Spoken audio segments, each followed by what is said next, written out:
Every waking day is an opportunity to make decisions that sets us up for success or failure. From what to eat, what to wear, what Netflix show to watch, what to do with our lives, and as designers, where to place the primary button on a page.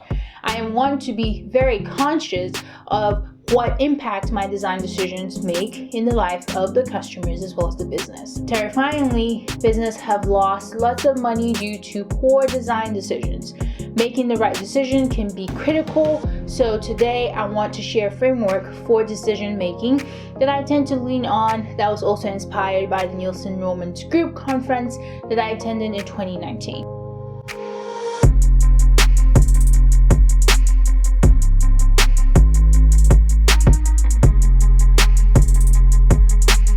So there are a few design decision-making insights that I'd love to share with you today.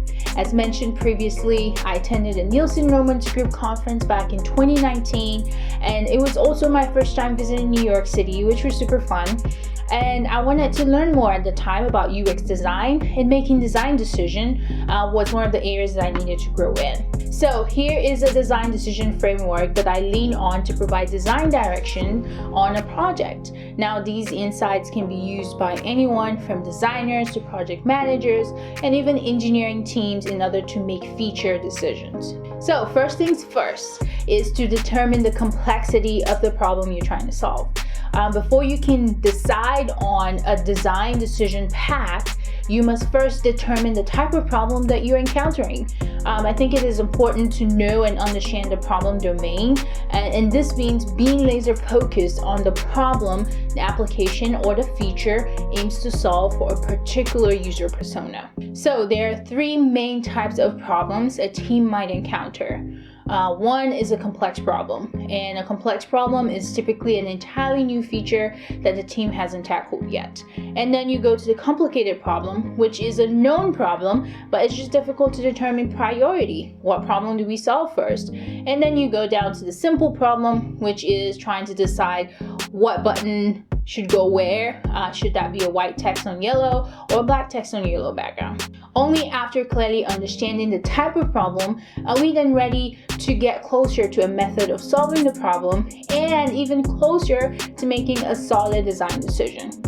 So let's dive deeper into the problem type defining framework that helps us get closer to making the right design decision. For a complex UX problem or design problem, if you remember, we defined that as a problem that is new to the team and the team hasn't encountered that before. When we're presented with a complex problem, first we need to identify what we don't know, and then collectively prioritize all of our unknowns, and then research the problem itself, the problem domain or business, to gain enough insight to start making decisions. The goal here will be to gather just enough information to make the right decision, which makes a complex problem research heavy for a design decision. For a complicated UX or design problem, which we defined earlier as a known problem but with competing priorities for the team.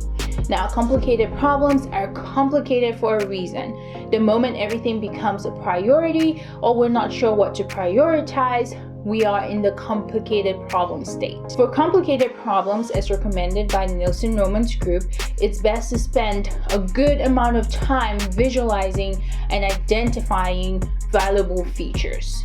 Weighted tables, also known as sample balancing, can be a good go-to. Now, weighted tables tend to show a numeric reflection of what the collective team feels is important to solve, and then once all the scores are tallied up, congratulations, your problem is no longer complicated. And of course, you still have a lot to ideate on in order to get to the actual solution, but at least now you have a clear focus. For simple UX or design problems, if you remember, we defined that a simple problem is when you're trying to decide if a button should be white or black text on a yellow background.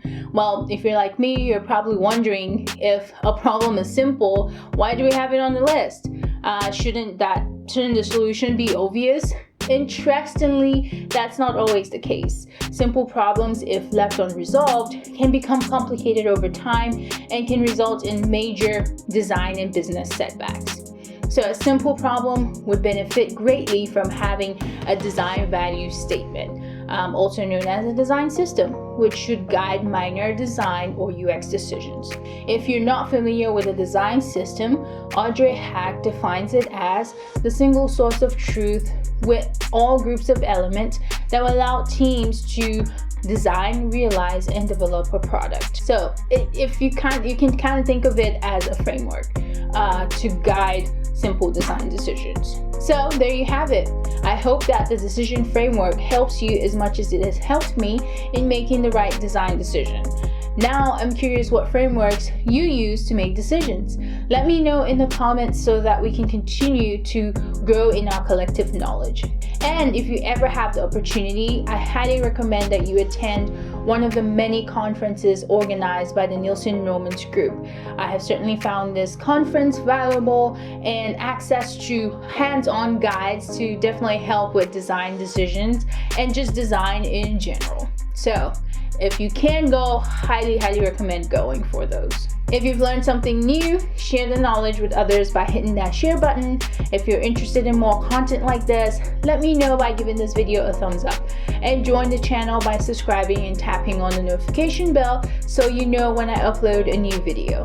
See you in the next one.